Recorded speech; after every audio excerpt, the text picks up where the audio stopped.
Hi, this is my mobile phone. A mobile phone can change your life and gives you individual freedom. With a mobile phone, you can shoot a crime against humanity in Syria.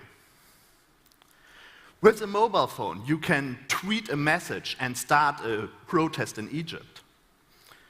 And with a mobile phone, you can record a song, load it up to SoundCloud, and become famous. All this is possible with your mobile phone. I'm a child of 1984, and I live in the city of Berlin.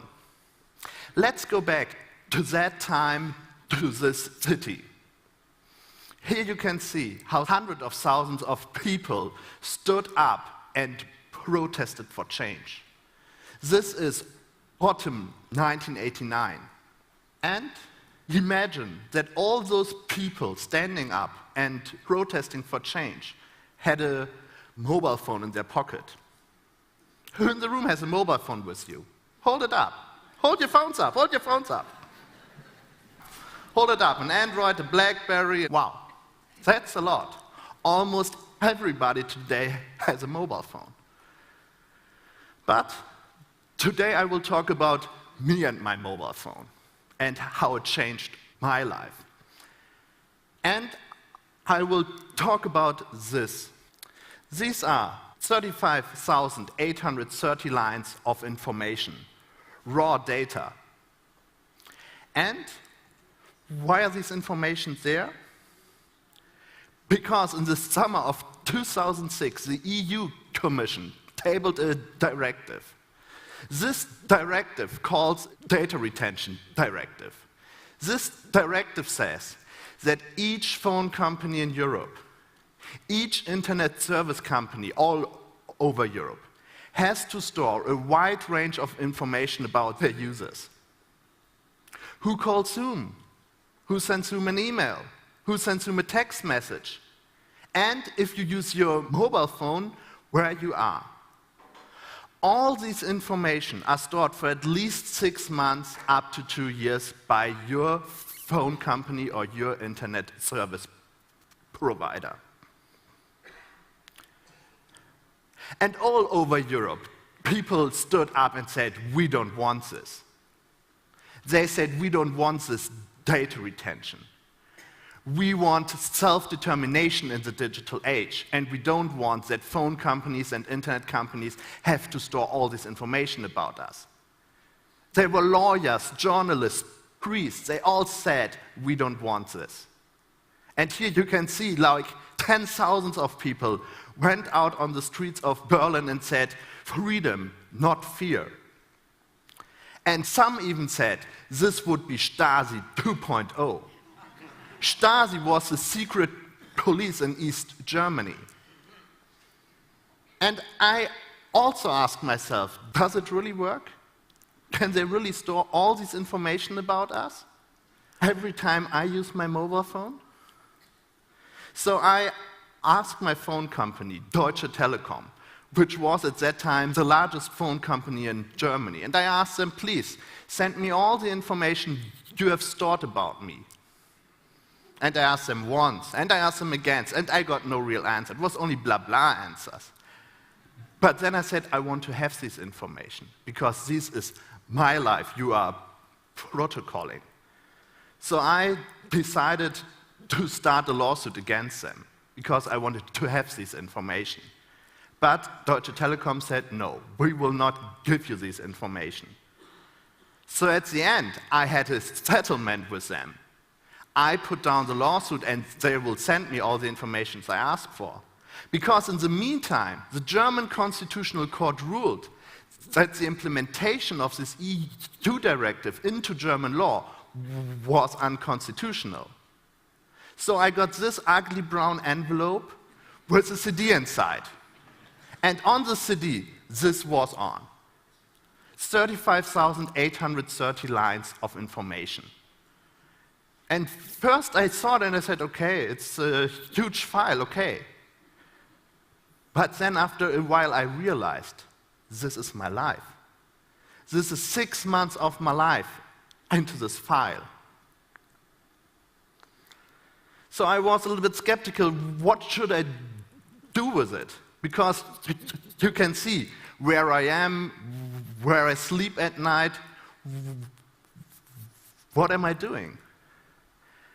But then I said, I want to go out with this information. I want to make them public, because I want to show the people what does data retention mean.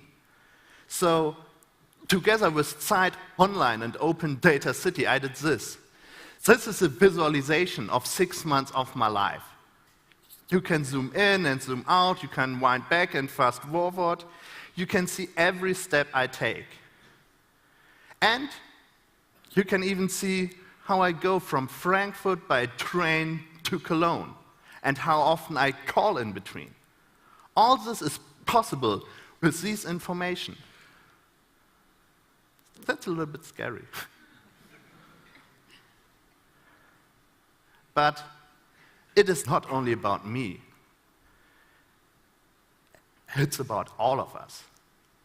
First, it's only like I call my wife and she calls me. And we talk to each other a couple of times. And then there are some friends calling me and they call each other. And after a while, you are calling you and you are calling you, and you have this great communication network where you can see how your people are communicating with each other, what times they call each other, when they go to bed. You can see all this. You can see the hubs, like who are the leaders in a group. If you have access to this information, you can see what your society is doing. If you have access to this information, you can control your society. This is a blueprint for countries like China and Iran.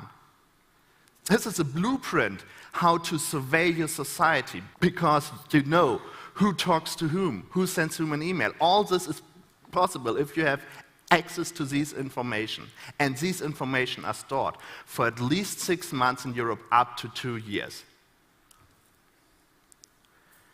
Like I said at the beginning, imagine that all those people on the streets of Berlin in autumn of 1989 had a mobile phone in their pocket. And the Stasi would have known who took part at these protests. And if the Stasi would have known who are the leaders behind it, this may never have happened. The fall of the Berlin Wall would maybe not there. And in the aftermath, also not the fall of the Iron Curtain. Because today, state agencies and companies want to store as much information as they can get about us, online and offline. They want to have the possibility to track our lives, and they want to store them for all time. But self-determination and living in the digital age is no contradiction. But you have to fight for your self-determination today. You have to fight for it every day. So when you go home, tell your friends that privacy is a value of the 21st century and it's not outdated.